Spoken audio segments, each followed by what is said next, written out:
This program is part of the Infinite Potato Alliance. Visit us at infinitepotato.com.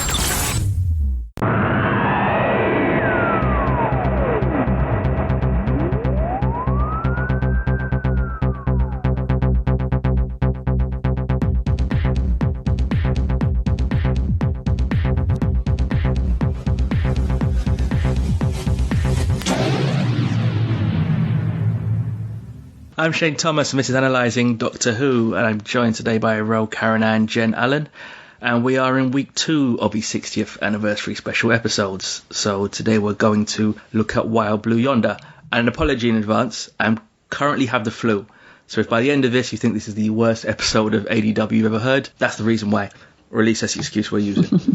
And if you have any thoughts about what you're about to hear, or even just my flu, you can email us at analysingdoctorwho@gmail.com. That's analysing spelt with an S. So if we start on Wild Blue Yonder, Jen, if you could give us your rating out of 10 for this episode. I'm going to give it a 6. And Karen? I'm going to give it a 9. Ooh. Okay. I'm also giving it a 6. But there has been some, which I'm sure we'll get into here, there hasn't been consensus around this episode, I think, from what I've seen. With your 9, Karen, can you tell us what from this you like the most? I really enjoyed being able to get lost in another Donna Doctor adventure. This was not what I was expecting for a 60th anniversary special episode, but it was delightfully surprising. Also, I'm a big horror movie fan, so the horror aspect of this episode was another nice surprise that I was not expecting. The body horror, there were a couple of really nice creepy bits to it that I just had a great time, and I could tell that they were having a great time filming it, and that is something that I think ratcheted up the score for me a little bit more. Being able to fall into the cadence, that familiar cadence of Donna and the Doctor, while it's still being different in positive ways. Jen, what from this you like the most?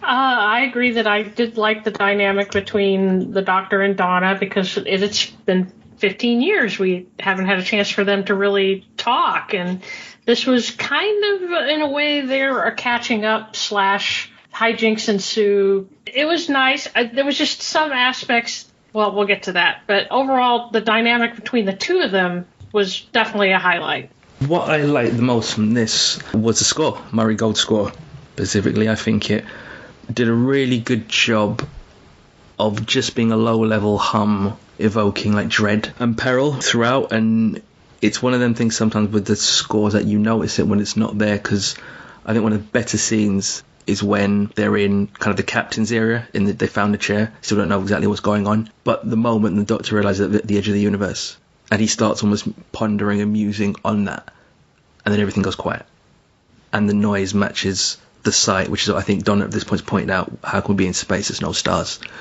and in that moment everything goes quiet, and you realise just how important the score has been in its absence. And I thought, particularly because he has done this kind of stuff before, but because generally when we think of Murray Gold's score, we think of noise, we think of bombast with him, and he has to do something different here. It was a different side of Murray Gold in Doctor Who than we're usually used to seeing. I thought that was the thing that really stood out as a positive. I thought that was my favourite. So Jen, we can get into it now. Jen, what was from this did you like the least?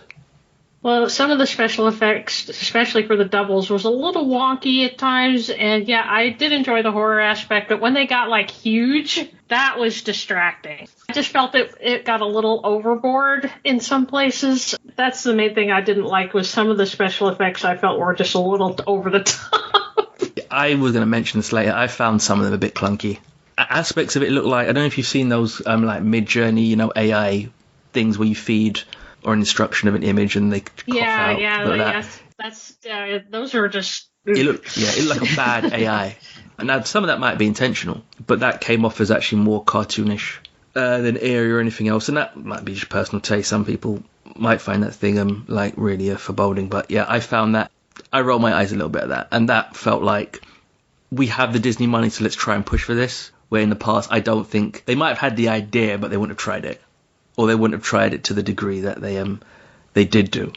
Yeah, I agree that I didn't think all the effects, and some of it was physical.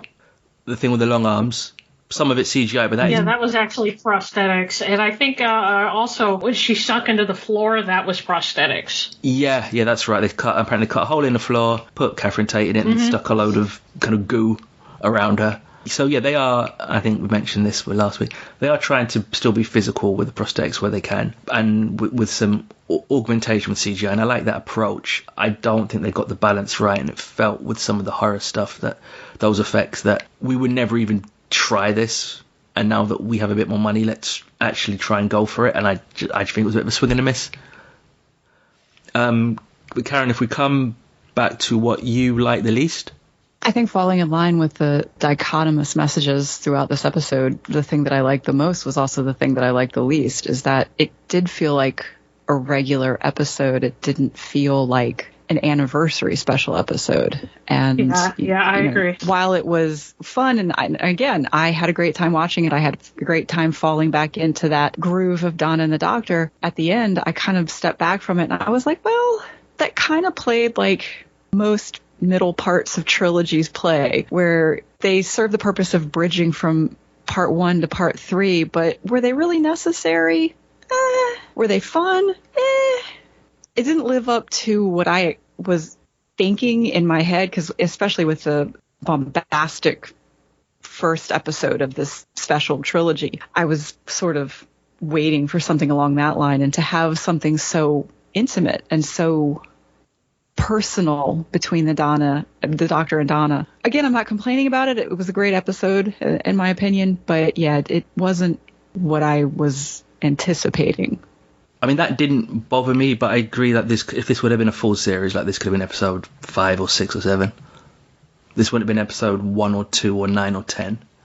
I actually thought that about the Star Beast as well. I think either of them felt like episodes you could have put mid-series in a Doctor Who. That actually isn't something that bothered me, but again, that might come down to audience expectations, and we'll get into that further in a minute. The thing actually I like the least from this is to do with this episode specifically, is for the first, I'm just going off memory here, maybe like 15-20 minutes, it's all build before we see these evil clones, these evil doubles. And I felt, despite Murray Gold's score, I felt he succeeded in his department, but I didn't feel the consistent sense of dread before we got to the monsters.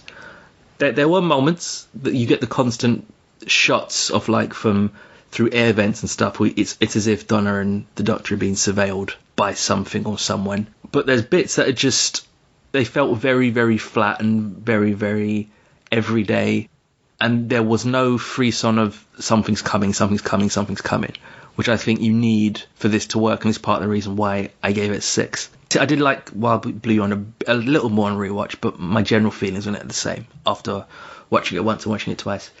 There needed to be almost a bit more fizz before we got to the uncorking of the bottle, so that you're gripped even though nothing's actually happening.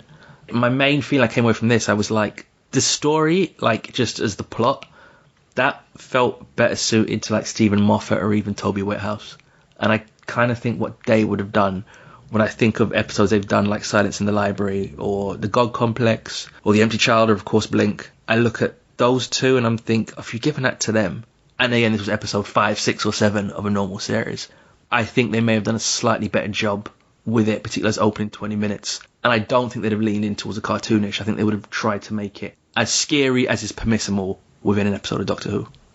Even though some people have said Midnight is a comparison point, and I do think that's an exceptional episode that Russell T Davies wrote, this episode doesn't feel as much in his wheelhouse, hence the designs of some of the effects with the monsters. That felt very Russell T, which is kind of more funny but not scary. I saw the comparison to Midnight, and honestly, I had a comparison in my head, slightly different because I'm a Trek nerd, but I was comparing this to Night Terrors, which is a Star Trek The Next Generation episode. It's a bottle episode too, which is what they would call the episodes where they were very contained because they didn't have money to go anywhere else, so they had to stay on the bridge sets and the ship sets. And that is quite a creepy episode. And so, yeah, I think that if they'd made a few different choices for their special effects, they could have made this really creepy. But then also I was like, it's on Disney, so Yeah. You're not going to get very, very creepy.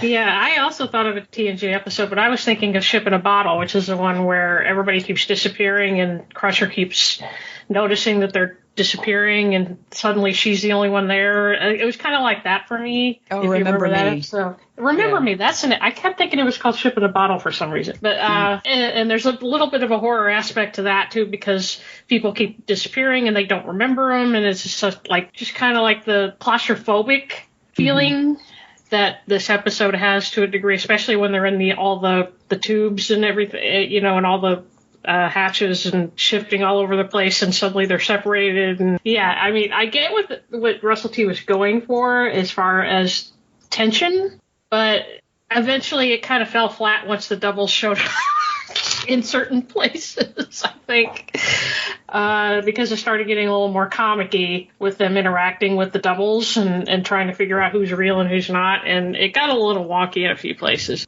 I grew up on almost a steady diet of 80s horror. I don't necessarily mind when it starts to get campy or corny. I kind of like that.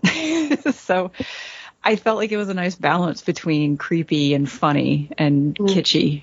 I like hearing these perspectives because I also have to check myself, because sometimes I'm like, man, that could have been way creepier. And then I'm like, okay, tamp it down. Wes Craven, we're watching a Disney Plus BBC show. We're not going to eviscerate somebody. So, yeah.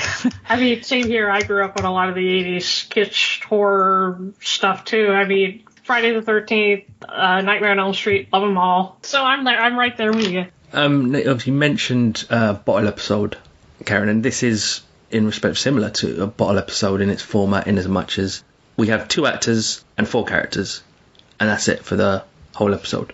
Now, there's been a lot of talk about the doubles, the use of the doubles. Some people in their reviews have spoken about it, like what the kind of message and connotation Marty Z's trying to use by creating like evil doubles in this way. There's been a lot of comparisons to, they're kind of like social media, or they're kind of like AI gone out of control. Were you getting any of that from them? Is it just these things are kind of eerie, or they just remind you of some, and you've already mentioned like Star Trek a little bit, but yeah, were you getting much more from them apart from like evil clones? On first blush, yeah, it was just a fun evil clone episode. But then when you had posed the question and had brought up the metaphor for toxic social media, I started to think more about that, because I've been trying to pull away from social media. I already knew it was toxic, but taking steps away from it makes me realize how toxic. I still have a Twitter account, but it's such a swamp.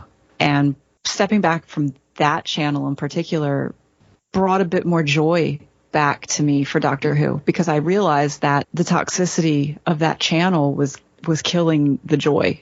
It was never ending. And the algorithm in particular kept pulling these items up for me because it thought that it knew what I wanted. So that started my brain comparing how these evil clones were adjusting themselves to the way they thought the Doctor and Donna were. And there was always something not quite right. I started thinking about the algorithms of all these social media channels and how they think after a while that they're starting to learn you and they're starting to adapt to you and adjust to you. But there's always something not quite right about it. I think that the fact that these clones were so deranged by what they were picking up from the war drum, so to speak, of what they were hearing from the rest of the universe, the still existing universe, was twisting them sort of the way the toxicity of social media is twisting the algorithm, so that it's never going to be a good thing as it's being fed by us, and we're not feeding it what it should be getting. Jen, anything else on that, or anything to add that we haven't mentioned?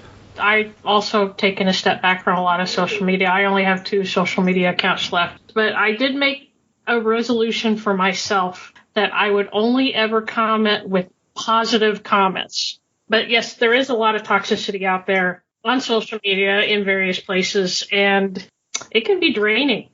Emotionally, we're now in a world with AI technology, and it's everywhere, and it adapts, and soon we're going to have Skynet. But yeah, as far as relating it to this episode and what the clones, what were they technically clones? Or are they just aliens that copy? You can argue that. I mean, I think it's, to an extent it is kept deliberately ambiguous, which I think is to the episode's credit. We don't even get to know what race/species they are. We don't know. Not that we really need to. It's not really necessary, in my opinion, but the fact that it does mirror what's going on in our social culture today as far as the internet, it's kind of terrifying. I mean, now that you brought that up, Karen, I was like, yeah, it really is. It does reflect how we have become as a society as far as interacting on a faceless thing like social media. Seeing how these duplicates were feeding off of the thoughts, emotions, and so forth of the originals like an AI program was scary. That's probably the biggest part of the horror in this episode was the way that they adapted and how quick they adapted. And the fact that even the doctor couldn't tell the two Donnas apart until he did a scan. That's how scary it got. Russell T himself, it's important to say, like, he is a pretty regular user of Instagram, as is Stephen Moffat. I don't think he's ever used Twitter, because we're not going to call it by its apparently proper name. But ironically, if it hadn't been for that, we wouldn't have these. I mean, this story's been told before, but we wouldn't have these specials because it was those kind of live watch-alongs they did during the pandemic, which was kind of the seed that started all this, of the band getting back together. I think he uses social media enough that he would probably feel comfortable trying to have some kind of commentary on it in a sort. I think we're going to get that a lot, by the way, in Ncuti's era, while Russell T is the showrunner. And as many have said, that they not only are they feeding off real people, they actually tend to be feeding off like things like hate and resentment and malice and jealousy and nastiness. That's the things they're singling out. That's the things they're latching onto, which is why the doubles themselves are so malevolent, because that's the stuff they're taking on and then using to try and be like a simulacrum of the real person. Like, you could argue another real world thing I didn't mention, but the doubles themselves, in terms of what their plan is, they're literal fake news. And as I said, the copying, like, it might be on the official Doctor Who podcast where someone suggested that it's just a theory, by the way, because we don't know what these beings are, that it's actually the same species or the same being from Midnight. And yeah, when I first watched Midnight, the entire time it was like, oh yeah, there's this thing, I don't know what it is, but the Doctor figures it out. This time, the Doctor doesn't know. Do you think they're the same species? They could be. It feels similar, doesn't it? Yeah, I hadn't thought until you just said, but actually, formless. Yeah, something, we don't find out in Midnight what's banging, and what I love, we don't find out quite what those entities and are. And they take the form of Silvestri, don't they? Yeah. They'll absorb, they maybe absorb it's their a minds. sequel to Midnight, Rise Up Midnight Hive. I like it. Ooh, that is a possibility, considering how long they've been out there. Oh, yeah. Yes, and same writer, and it's never explained, and I prefer it to stay that way. I think it's a fun theory to have that we can never have, like, confirmed or refuted. But, I mean, a more simpler interpretation I thought watching this is, because in our last week, Emma brought up the notion of nostalgia and how far can you take this, and that's, to an extent, what these 3 episodes are, before we get into the actual proper return of Doctor Who. The idea of this version of the Doctor and Donna, this evil version of them, that the Doctor and Donna are almost cannibalizing themselves. Now, one other issue that came up, I hadn't realised this, maybe because I've tried to avoid knowing too much. I'm doing the same with The Giggle coming up for this weekend, that there had been very little released and very little said, like very little material news about what's going to happen while Blue Yonder. There was actually very little, deliberately very little released. Russell addressed this on the official Doctor Who pod, and why. You see, we kept this programme secret. We kept the plot of this secret. It's probably leaked by the time this gets here, but we kept this very secret. I think that might have had an unfortunate effect. I think everyone's expecting Matt Smith and Peter Capaldi and the ghost of William Hartnell riding on the back of the Garm on board this spaceship. Whereas actually, I kept this secret for a very simple reason. Partly because I think it's nice to keep some episodes completely secret, but also because this is actually the simplest one of the lot. If you describe this episode, so they arrive on a station and they arrive on a spaceship and they meet evil versions of themselves. That's it.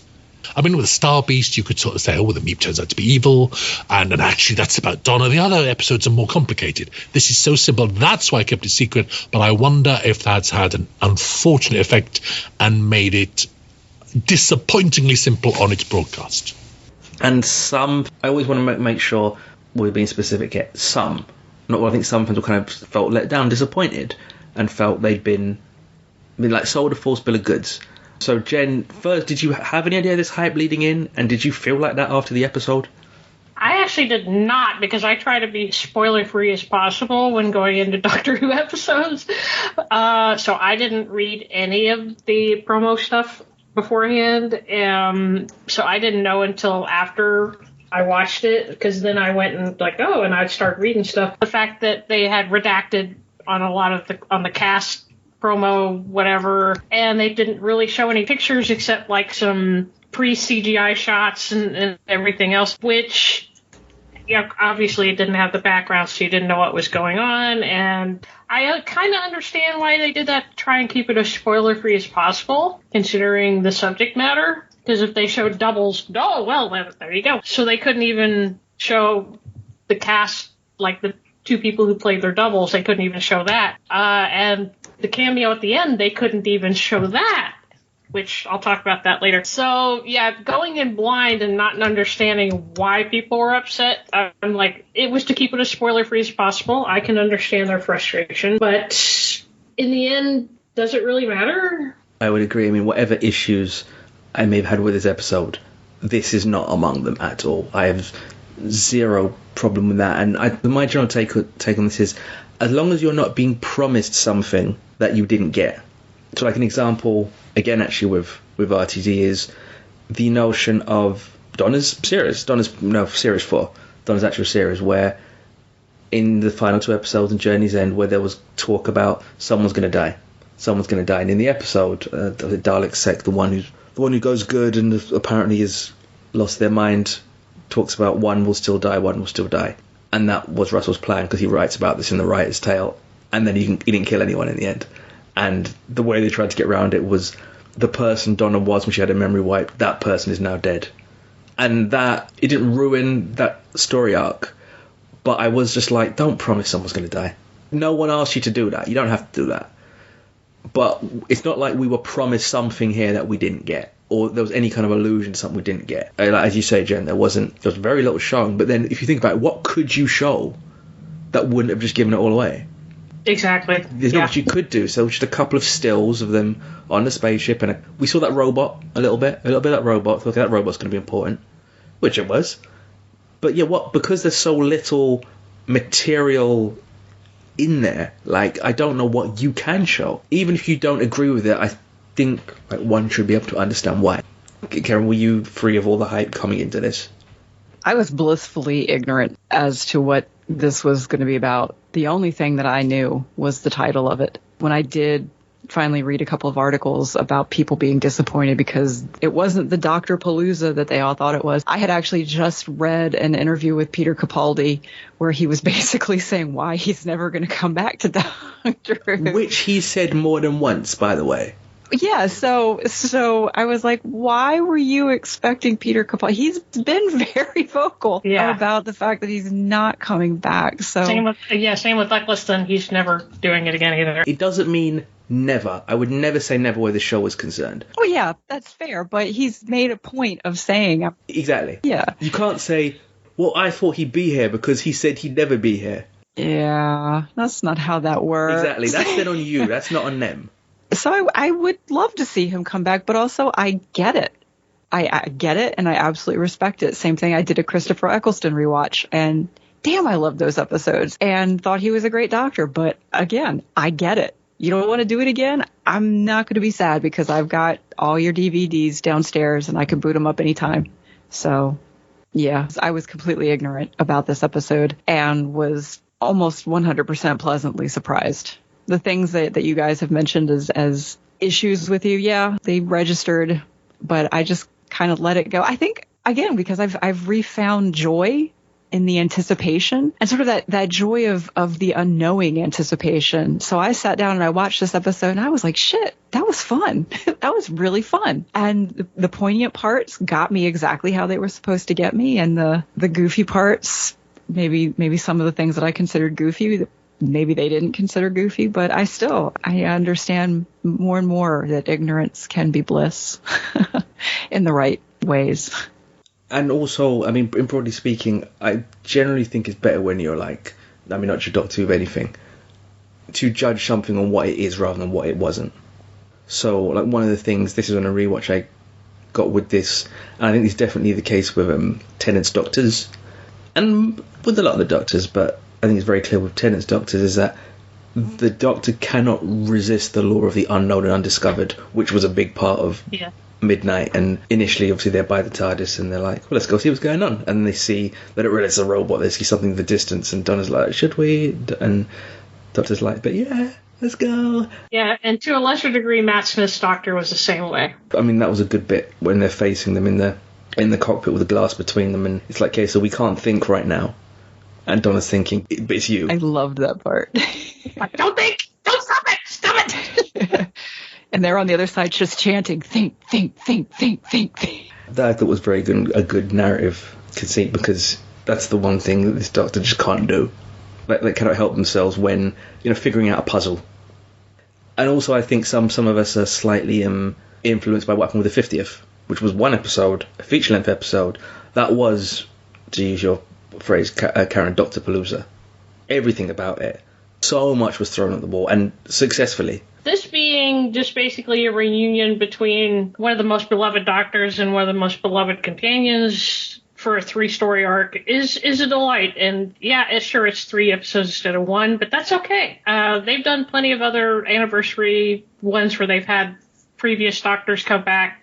It's fan service and it's wonderful, and we love it. And I have high hopes for the next episode, especially since it's called The Giggle. And I'm not looking up I didn't look up anything other than the title, so I hope we'll be just as pleasantly surprised next week.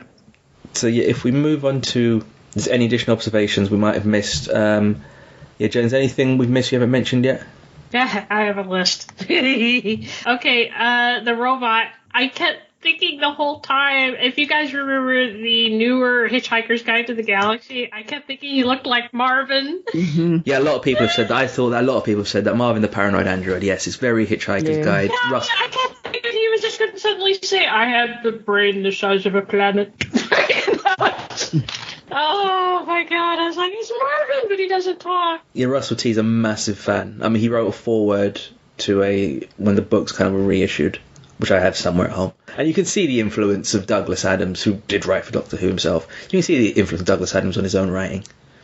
Okay, so there's that. Seeing Bernard Cribbins again, I was in tears. The final time. Yeah, because, he passed away shortly after they filmed that. And I kept thinking the whole time, I was like, didn't he die? It's like they filmed this so far back that he was still around when they did it. So I read that he was in such poor health that he was only in just enough health to do that scene. Because they kept talking about him in the first episode, like present tense, like, oh yeah, he's still around. I'm like, you sure? But then when I saw him at the end, when we all saw him at the end, I was like, oh! So having him show up, even if it was, for a minute and a half, it was worth it, And I remember seeing the people taking photos of those exterior shots. And I remember seeing that, and then not long after, hearing how he'd passed away. But even hopefully you can find this online for those who haven't seen it, but on the behind the scenes Doctor Who show for this episode, they do talk about Bernard Cribbins, and him, there's a brief talk just when he's talking, and like he is as sprightly and as lucid, as mischievous as ever. Just that twinkle. He was a magical human. David? Oh, who? Oh, David, yes. Well, you like that sort of thing. Naughty. Can I be naughty? I haven't retired. It's a dirty word.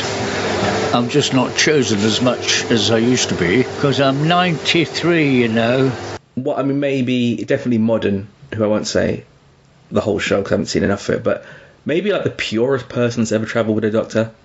I cannot think of a negative thing to say about the character, ever. And he's also a meme. He's a meme. Whenever you see the crying face, he's the crying face. He was such a delight to see, and it was just, I teared up. I seriously teared up. I do have to say, even if the doubles and the CGI of the doubles was wonky, the CGI and everything of the ship itself was... It was first class, and they said that because of the fact that when you see the captain floating outside the window and the fact she's kind of horse-like, they were trying to make the controls similar to that. That's why they're all hexagonal and everything. So that attention to detail was very nice that they went to that extreme. I don't know about the language specifically, where they thought of for the language, but apparently they said it's a graphic designer who comes up with it, and we kind of make it up on the fly. Hooves. So what would the language look like? What kind of shapes could they create with their hooves? So that's where that comes from. I thought that was just fascinating that they went to that extreme. The ship itself was beautiful. All the design of the hexagonal shapes, the controls, the fact that all of the corridors were just small enough to be claustrophobic, which was probably intentional. And then last thing is that one scene where Tennant just falls.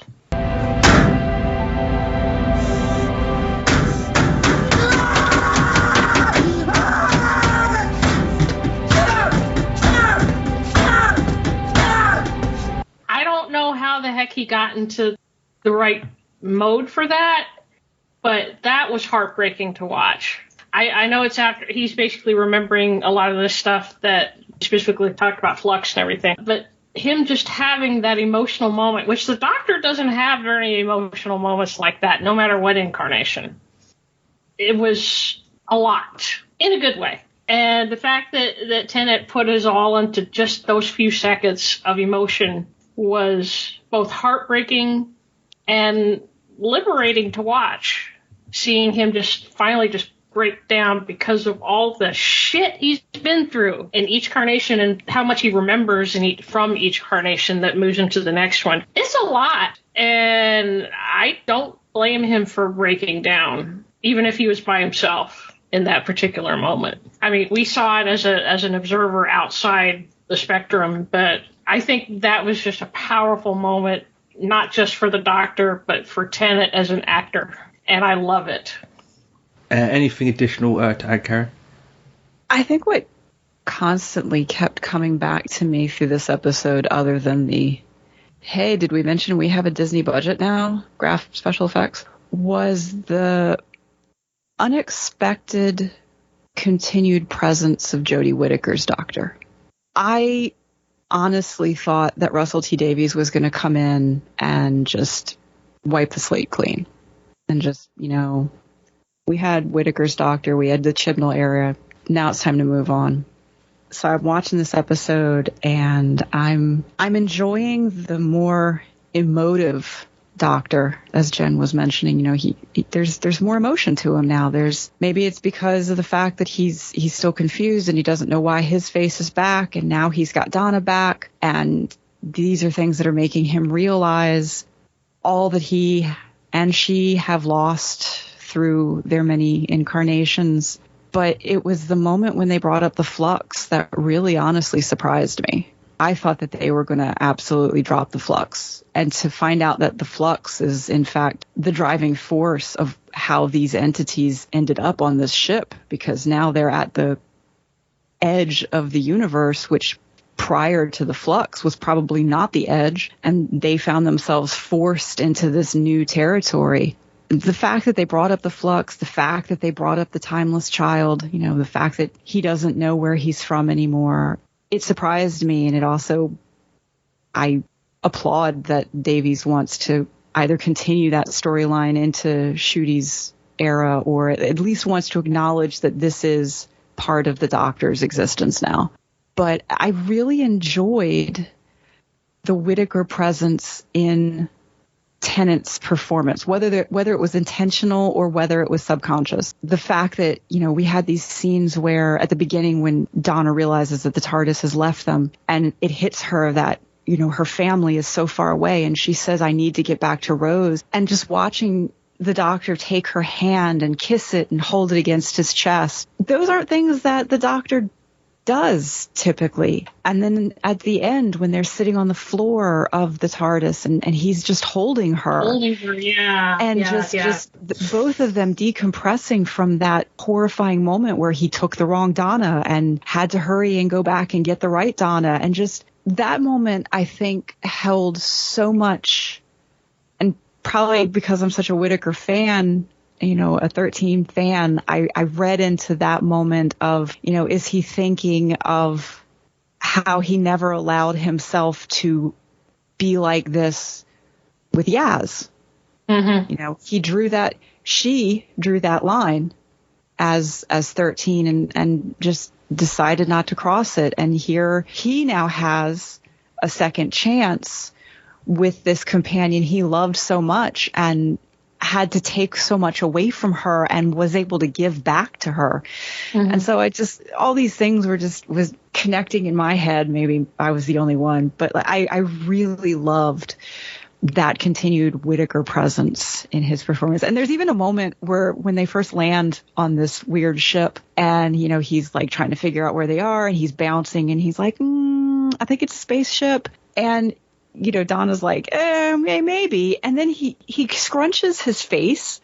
Yes, I did notice that. And I was like, oh, that's such a Whittaker scrunch. And I was like, was Whittaker impersonating him when she was the Doctor? Or is he now impersonating her, impersonating him? But just that moment where he scrunched his face and he was like, let's just go take a peek. And the intonation and the expression and just everything about that, just that really short moment made me think of Whittaker's Doctor. And I enjoyed that aspect. And if it's just me reading into it, that's fine. But it just brought a whole new level of enjoyment for me to an episode that I already liked. One thing I did want to mention, because Jenn touched on it and I forgot to mention it, is true that the production design of this is very good, I think. The physical things, I think it's very impressive. I think it's a positive sign for where the show's going to go. This show still does not look like something you would see from Star Wars or Marvel. It still doesn't have that money. I think sometimes we made these jokes last week about, you know, Doctor Who's basically won the lotto. It hasn't done that, but you know it's had a raise. It's had a raise. You can see they're spending a bit more, but it's not like the show is unrecognizable from Doctor Who past. The same way that 2006 Doctor Who, obviously the production values were much better than Sylvester McCoy's era, but the show still felt like Doctor Who, and this show I think does still feel like Doctor Who, and I don't think that would change at all. And you mentioned the final appearance of Wilf. It just says a lot how, I don't know, there's a single person with a negative word to say about the actor or the character. For a character that's only meant to be in as an accident, as a one-off in Voyage of the Damned, he might be the most beloved character from the modern run. Oh, yeah. I don't know anyone, and I include myself in that, anyone's negative things to say about him. And my God, I don't know if anyone used their minutes as effectively. Because we had limited minutes on screen, but I don't think anyone used them as effectively as he ever did. And even though I didn't massive fan of the last two, the End of Time Part 1 and 2, his work, Bernard Cribbins' work, I thought was outstanding. And as you said, Jenn, it was like 90 seconds or so in this episode. Something like that. It was pretty short. It was, but those 90 seconds were they were perfectly Wilf. They were all Wilf. Everything about him was Wilf in there. If he felt as present and as vital and as relevant as he did when we first saw him. It's a lovely coda to an all-time great run in Doctor Who. A couple of things. This is another thing that bothered me about the episode was sometimes the interacting between the double and the original. So at times the doubles are ferociously chasing our characters. Other times just standing watching them. But the first time the Doctor's arms, obviously not the Doctor, the double's arms get long, and then Donna hears the real Doctor, and then she just runs away, and the double just looks at her. And it's like, so you trying to catch her? You're not trying to catch her? And that, I think, comes down to writing, editing, directing. Because I'm left thinking, what's going on? I'm not being, like, the more basic emotions of being scared or excited or thrilled or engaged or whatever are gone. You don't want the logical part of your brain working at that point, and it was, because I'm just like, but no, hold on. Are they trying to chase him? Are they trying to kill them? Are they stronger? Because in the final chase, when they're trying to stop the robot, and the Donna's double catch up with Donna and drags her to the ground, and it's like, is she going to kill her, slice her up, eat her? and they kind of just roll around a little, and they stand up, and then Donna punches her in the face, and she's even trying to block the punch or anything. It's like, so you're stronger than them the whole time? Why? I thought she could get bigger. That kind of stuff just didn't really fit. And so it's things like this which mean I gave this episode a 6.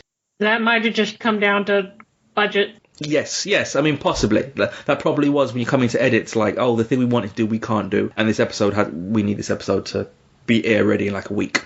So we're just going to have to do an awkward cut right there. When the double is in the TARDIS and the Doctor removes her by, like, the ramp, sliding the ramp up and open the door so she slides out. Okay, fine, I don't mind the TARDIS that can do that. So, what if you've been standing somewhere else? Like, how are you going to get rid of her if you're standing anywhere else in this massive TARDIS? Do you have a plan for that? That felt a little bit, plot convenient. In fact, even when... So, he invites the double in, and the other Donna's like, no, and it's like... Would you not, particularly if you know you're the real one, would you try and stop this happening? She just kind of stands there and watches it happen, and watches the TARDIS leave. That, again, felt kind of odd. And most importantly, at the end, does Donna not have kind of... And this is something that goes against what I'm used to seeing from an RTD script. Donna not have any kind of issue with the Doctor not realising that she was her. And the Doctor didn't do it on purpose. But first, you'd be shocked if the Doctor got that wrong. But the fact the Doctor did get that wrong... Isn't Donna kind of like, how could you not know it's me? Particularly for people that are meant to be so tight. I can't believe Donna would not feel some kind of way about that. I don't know, maybe we'll get something about that in the giggle. But I just think of, if any of us were in that same situation, wouldn't you even be a little bit, maybe not resentful is not the right word, but a little bit, does this person know me as well as I thought they did? Am I this close with this person? Maybe not. Because they were about to leave me to die. I saw it happen, and I'm like, okay, we're going to get something on this, and then we just didn't. So those things hurt the episode, I thought. And that's usually the kind of thing RTD is really good at writing. He's good at writing kind of like slightly buried resentments and characters that are sometimes angry, even if they're slightly unreasonably angry. You could imagine Donna, Catherine Tate can do that. Donna losing her shit. And that's something I think would fit the character, would fit the writer of the character. Like, it all felt there, and they just let it go. And unless we're getting something on Saturday about that felt a real head scratcher.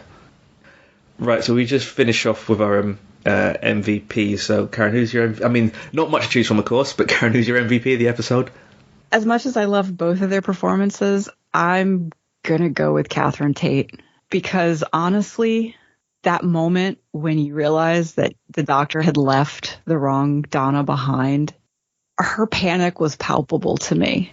And if you take into consideration the fact that, she was standing in a big empty warehouse with a bunch of green drapery around her, and she was still able to draw that depth of emotion and bring it to that scene. Even though my logical brain was like, he's going to come back. He's going to bring the right Donna back. He's going to fix this. The lizard brain was like, oh, fuck, that's awful. That's terrible. And, she really got under my skin and triggered that raw primal part of my emotional response. So, yeah.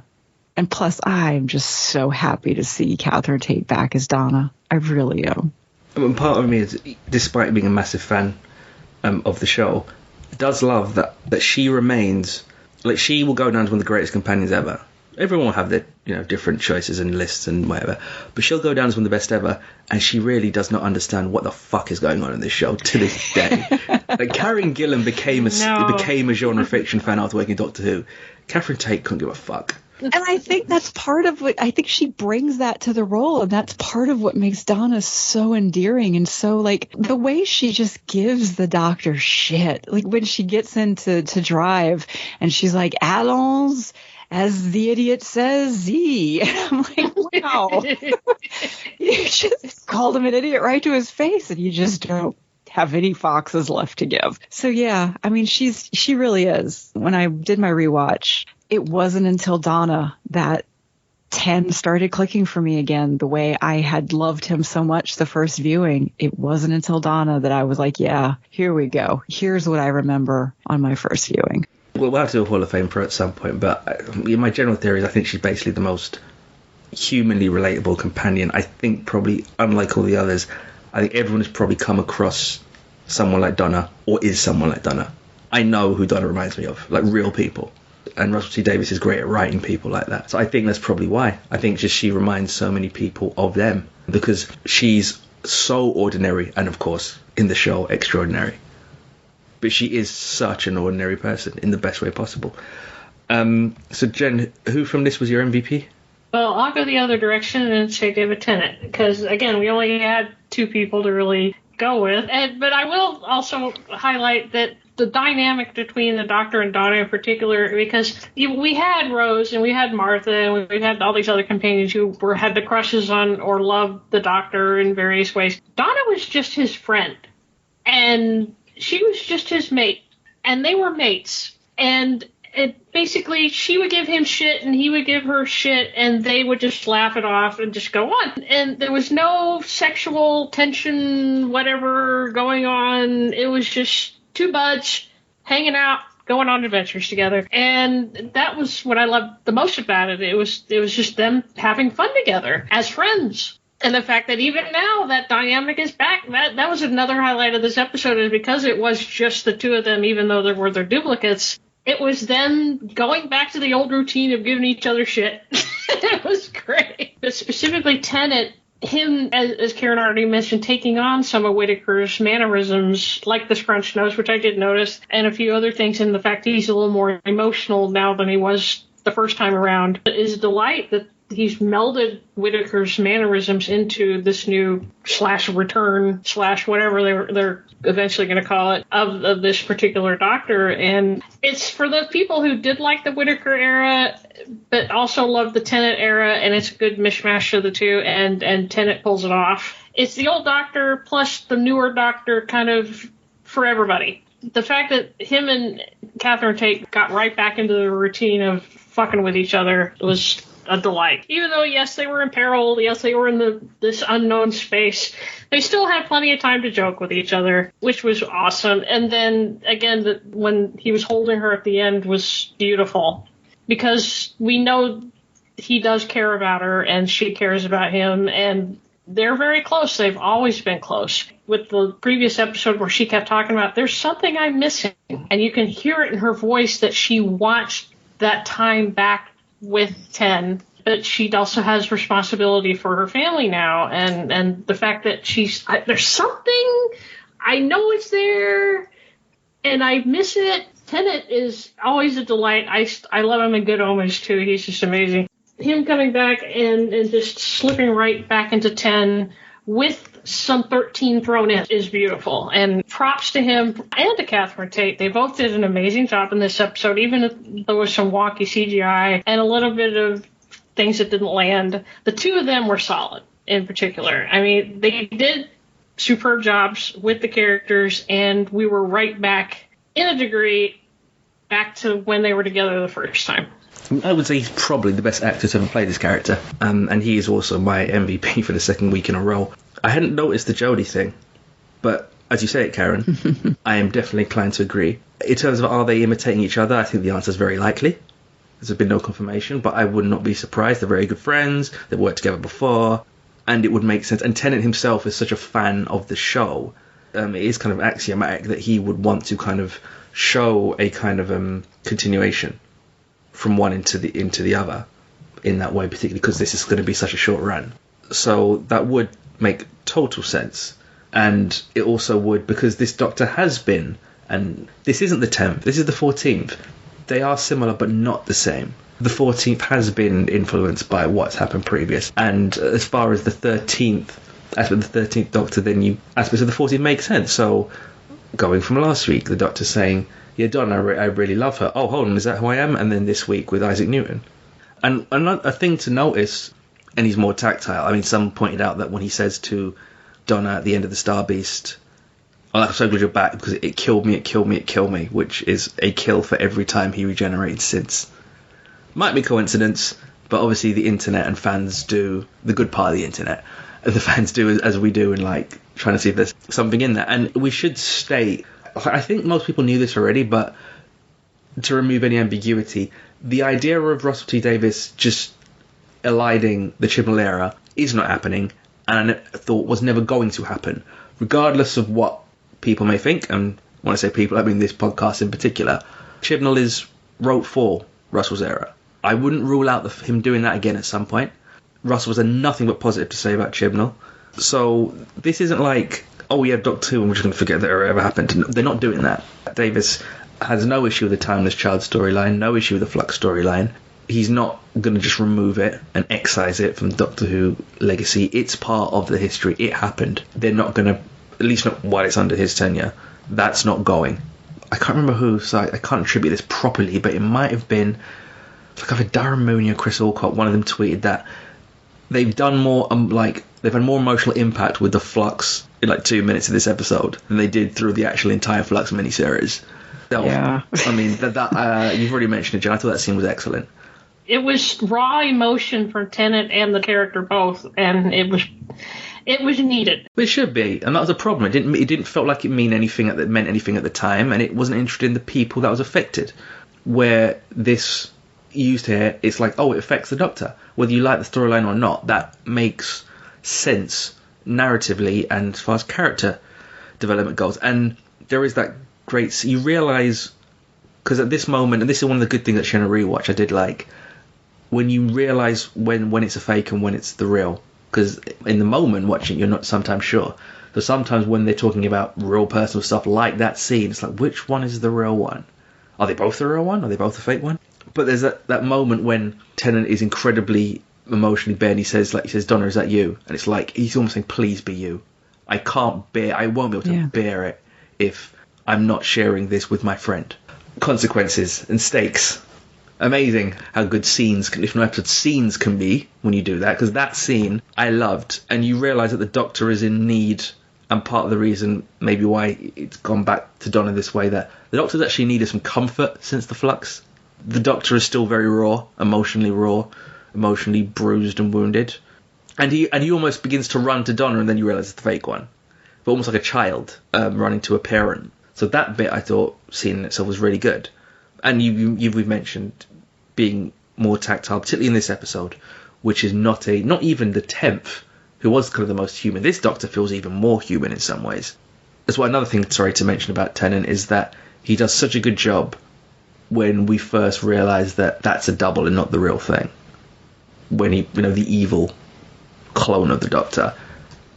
Tennant relies on certain things we've seen him do really well in like shows like Jessica Jones. Is it Jessica Jones? Jessica Jones. Jones. Yeah. Yeah, which I forgot to mention. He was amazing in that, He was tremendous. He was outstanding in that. I've seen Tennant play. Ironically, Tennant, in a lot of the roles he's played over the past 20 years have been malevolent. The big exception, obviously, being Doctor Who. But many other things I've seen him play, he doesn't actually play heroes that often. But just the one he played is such an iconic one, and he plays it so indelibly that's to what we think of when we think of David Tennant. But he can play nasty and malicious really well, and those moments I thought he was more effective. Not that Catherine Tate wasn't, but I thought he was particularly effective, particularly when he transitions of being nasty and malicious. I'm sure for him he loved it as a piece of acting. It's the kind of thing I'm sure an actor loves. I get to do so much. I thought Catherine Tate was very good. I thought Tennant was again outstanding, and it's a great bring a proper code to his run. And we're remembering that this Doctor, which is what makes Saturday so interesting, this Doctor is still discovering themselves, and maybe by the time they do, they're going to change again. So, oh, this is who I am now. Oh, this is who I am now. Oh, am I like that? Am I? It's like, you ain't going to be for much longer. So that's very interesting in this run of seeing how, like any Doctor does, gradually find themselves when you don't have the time to find yourself. Okay, so yeah, if you have any thoughts on what you've just heard us talk about, you can email us at analysingdoctorwho@gmail.com, and we're also available at Twitter and Instagram at analysingdw. But otherwise, Karen and Jen, thank you for both being here. Thank you.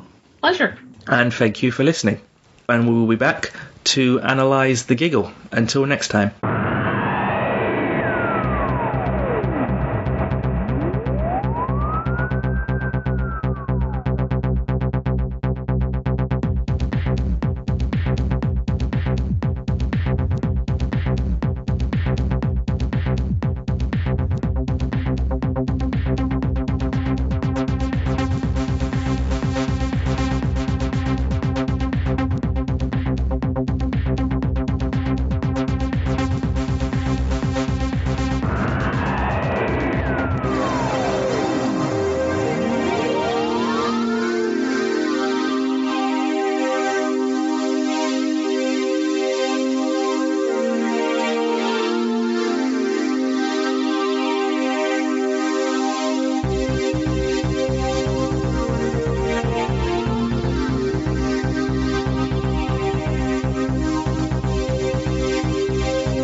Our logo is courtesy of Scott Mattison. His work can be found at planetrisecreative.com and on Twitter at planetrise. Our theme tune is by Mike Mould. We can be reached at analysingdoctorwho@gmail.com and on Twitter at analysingdw.